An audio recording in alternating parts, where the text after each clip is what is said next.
Hey everybody, this is Jeff Veale, the business guru, coming to you from, downtown Manila, late at night. My second last guest for the evening, a lovely gentleman all the way from the Big Apple, New York.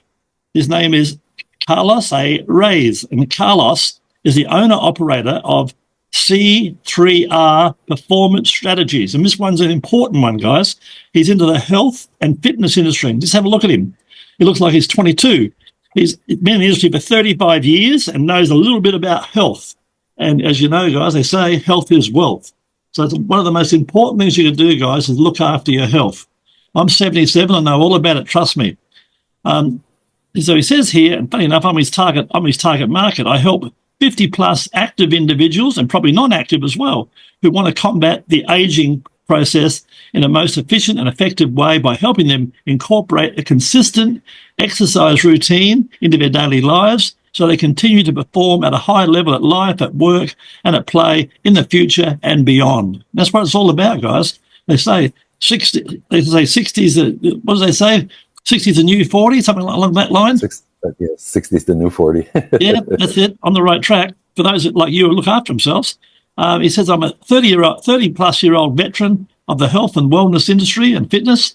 And what's the most proud of is the long-standing relationships I've established with many of my clients, and more importantly, the trust and confidence that they have placed in my abilities over the years and decades. And their different life stages, helping them stay healthy and well and continue to perform at a higher level in their 60s, 70s, and 80s, and maybe even beyond, guys, beyond, right? I saw Clint Eastwood the other day. He's 94. Saw it last night. He did a post, 94, and still making movies. How cool is that? How cool is that? My oldest client is 93. They're fantastic. There you go. Yeah, fantastic. Man or woman, by the way? Woman. Woman, yeah, I thought so. It's usually the case. They do it much better than what we do. And there's personal motto philosophy, better is better with the smallest effective dose. So, guys, just start. Reach out to this gentleman. He does online courses. Reach out, have a cup of coffee. You know, your life could depend on it because health is wealth, as I said earlier, guys. It costs you nothing to have a chat to this gentleman and see what he might be able to do with you, even if he changes your mindset. That's a good start, guys. It's all about mindset, right? You've got time, make time. You've got time for the hospital, you've got time to be healthy, right? Simple as that. So it's my great pleasure to welcome to the stage Carlos, and we're going to start off with, tell us about your journey all those years ago. What inspired you to pursue your current career? How did it all come about? Funny enough, it started out as just a job. Right. I had done some traveling. I went to Europe for a little bit. And when I got back, I needed to replenish my bank account. And so I needed to get a job. And I thought working in a health club, always a fit buff as a kid. I ran track. I was on the swim team. I studied martial arts. And so I've been physical since as long as I can remember. I got my first weight set when I was 12. And so I thought it would be fun to work at a health club, teaching other people how to stay healthy, how to work out, how to take better care of themselves. I started out as a sales associate. So it was basically a sales job trying to sell health club memberships at Bally's Jack LaLanne. And I discovered that I wasn't very good at sales. Right. I had trouble overcoming objections. Fair enough. But we had one promotion where we would invite people into the gym for a workout. So I would put them through a workout and I would try to sell them a membership after. Yeah. And that's where I was very successful. I had a 90 plus close rate once I put them through a workout, and you got the rapport happening, right? They can see you knew what you're talking about as well. Mm-hmm. Right. And so that's basically how it started. I made connections with people, and I really enjoyed working them out, working with them. And as they say, the rest is history. I fell in love with it. I discovered something that I was really good at and that I really liked doing, and loved the fact that I could make such a positive impact on people and in people's lives. Awesome. What's been the most challenging aspect of your work over the years, and how have you overcome it? The most challenging recently aspect is the COVID. pandemic. Yes, yes. I'm in New York City, which was the epicenter of the COVID pandemic. I mean, we were literally losing thousands and thousands of people on a daily basis. So when the city shut down, I had to basically shut down my business because I was seeing, I would say, 95% of my clients in person. Right. And because I work with the over 50 population, again, some of my clients are in their 60s, 70s. My oldest client is currently 93. They were in the high risk categories. So they were really locked down. They were, over here it was don't leave your house. Right. So I could not see them in person. It was, potentially life-threatening to them. Luckily for me, as you just read in that short bio, I've established long-term relationships with many of my clients. And so I was lucky enough to have those relationships before the pandemic. And so a lot of my clients decided to start training with me virtually. Yeah, nice. But not all of them. And not having a social media presence, I had to basically start from scratch. So, I started my Facebook page. I had a LinkedIn page, but I wasn't really active there. I started promoting my business on LinkedIn, on Facebook. You learn pretty quick when you have to, don't you? I started a Facebook group, and again, I've been able to rebuild my business, but that was probably the most challenging thing I've ever faced. Tell us about an important moment in your career that changed your direction. Where was sort of the real ha-ha moment where you thought, I'm going to go out on my own and make a business out of all this? Well, I think, early on, I learned that I really liked doing the personal training. Mm-hmm. And then as my business grew and the years passed, I discovered that I needed more tools in my toolbox. So I was good at the physical aspect of working with people. What I needed to learn or get better at was working with the total human being, not just the physical human being. Yeah. And so 15 years ago, I got my coaching certification from the 𝐌𝐢𝐧𝐮𝐭𝐞𝐬. And that really, I think, changed the direction of my business and how I run my business. And I think that has really helped me, from a longevity standpoint, continue to prosper, with my business and with my clients. And as the years have passed, my business has basically traveled a parallel path with many of my clients. And so now I work with the 50 plus population, not because that was a plan. I did not plan that, but because my clients have stayed with me for many years and some for multiple decades. Yep, fair enough. In your opinion, I can tell what they are, but what are your key qualities and skills that have contributed to your success? Again, I'm going to highlight the relationships that I've built with my clients. Yep. That would be one. I really like what I do. That would be two. And I'm a lifelong learner, so I'm always trying to learn new things on how I can continue. Yes, so I can continue to help my clients live high quality lives, not only from a physical standpoint, but from, nowadays we train the whole human being, the emotional human being, the physical human being, the mental human being. That's right. In the current environments that we are living in, the world that we're living in, it can take a major toll.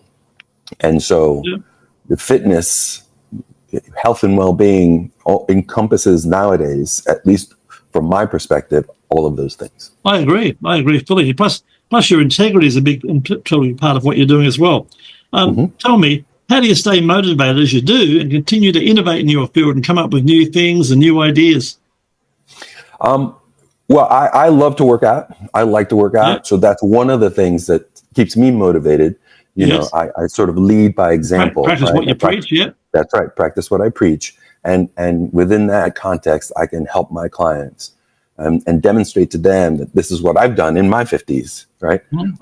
And if I can do it, then it's possible for you. Question for you. Where do you go? Do you go to apart from the ones you do online, do you also go to a physical gym with some of your clients? Yeah. Yeah, Right. post pandemics, I've been going back into in person. So now I run sort of a hybrid business. I do Yes. part virtual and part in person. But yes, I do have some clients who have gyms in their buildings. Wow. That's interesting. Yeah.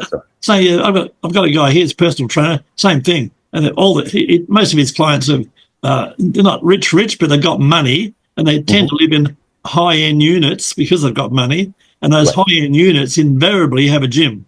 Yeah. And as you know, you don't need it. You can improvise. Someone like you, with your knowledge, you could go to the forest and have a good workout. Sure, I have a couple clients who work out at home. They don't have gym equipment. They have some weights. They have a bench. We use bands. We use body weight exercises. It's really not that hard. You really don't have any excuse. You don't need resistance.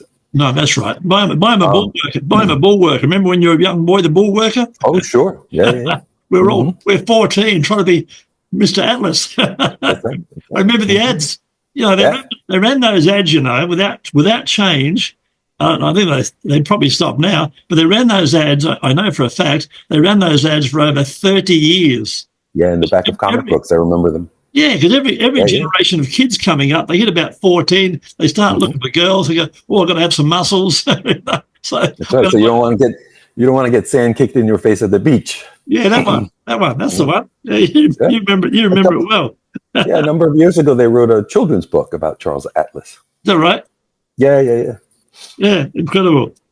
Tell us a recent, amongst your many, but tell us a recent project or achievement, Carlos, that you're particularly proud of, please.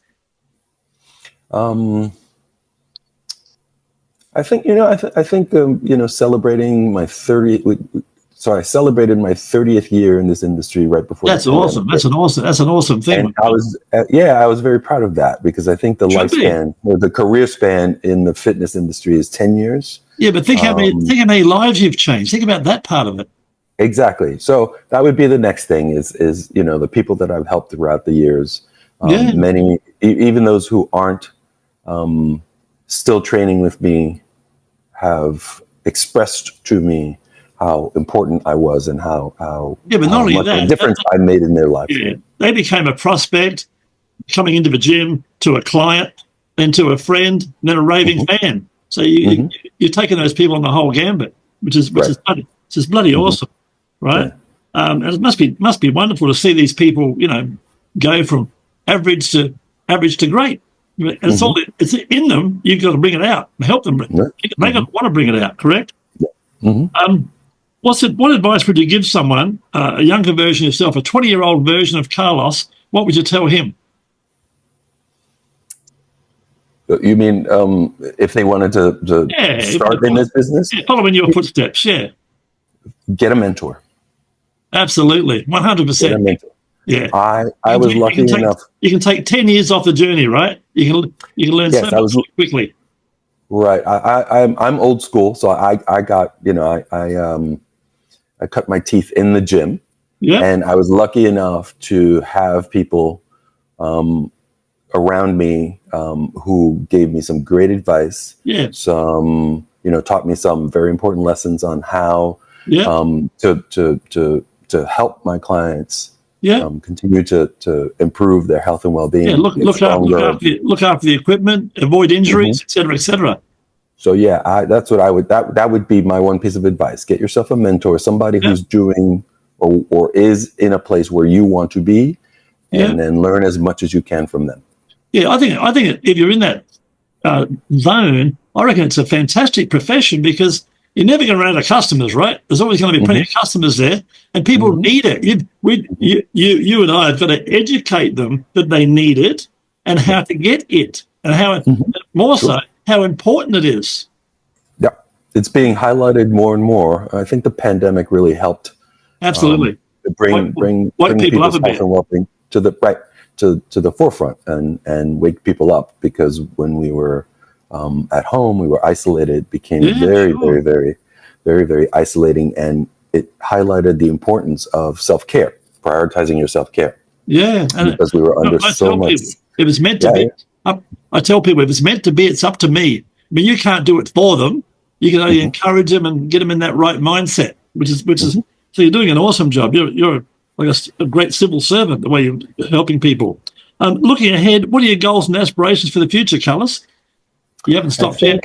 We're going to. No, I haven't stopped yet. I don't plan on stopping. Aiming for the 50 years. I'm going to shoot for the 50 years. Again, I want to be, a role model and an example to my clients and others that, this is a lifelong pursuit. Right? That your health and well-being is an investment in the future, right? So, if you plan on living a long life, or your lifespan, you want to make sure that your health span runs a parallel path to your lifespan, and that your health span is just as satisfying as your lifespan. Yeah, I know from myself, personal goals, that once you get into it, you think, oh no. Once you get into it, you enjoy it. You miss it. You miss a session, you feel bad. Right? Yeah. It's only missing one day, right? Mm-hmm. So, you want to hold on to that. You want to hold on to those feelings, those good feelings of correct. Virtuousness when you work out, when you're taking better care of yourself, because that will be a true motivator, right? So oftentimes people, I've lost my motivation. I can't find my motivation. How do I find my motivation? Well, remember that when you were at the gym, when you were going to the gym, when you were taking better care of yourself, how good that felt. That's going to be your motivation. Yeah. What I did during COVID, we had a deli downstairs, or a little 7-Eleven actually, and a deli. But at 7-Eleven, I went and I bought the different size water bottles. Mm-hmm. So I used them as kettlebells, right? I started off, more or less, I had the 3 kilo, the 5 kilo, and the 8 kilo, right? So, and I just worked out in front of a mirror. Yeah, anything. You can use anything that has weight. It doesn't have to be a weight, right? Yeah. A milk carton, a water bottle, suitcase. Those water bottles, guys, from 7-Eleven, they are bloody awesome. Because they're very consistent, and you can make them take water out, make them lighter if you want to, make them heavier by filling them up. Don't do them while they're empty, all right? That's right. Don't be tempted. The way if you're doing the actions, that's a good start. Tell our listeners, what's the best way, my friend, you're an awesome guest, what's the best way for our listeners to reach out and find out more about yourself and your wonderful programs? Well, I'm on social media. I'm on Facebook at Carlos A. Reyes. I'm on LinkedIn at Carlos A. Reyes. I have a Facebook group called Ageless Performers Forever. And so you can find me there. And I think you have my email address. I do indeed. And anybody can email me for more information, or just to touch base and connect and get to know more about me and what I do and how I can help them. Yeah. Well, the interesting thing is we'll be putting you all across all the social media channels. That's Reddit, Quora, what's the other ones? LinkedIn, our Facebook, our own Facebook group of 6,000 members, plus YouTube with all your social media links. So you can expect people to be reaching out to you. Tell me, before we wrap it up, tell us a fun fact about yourself that most people don't know.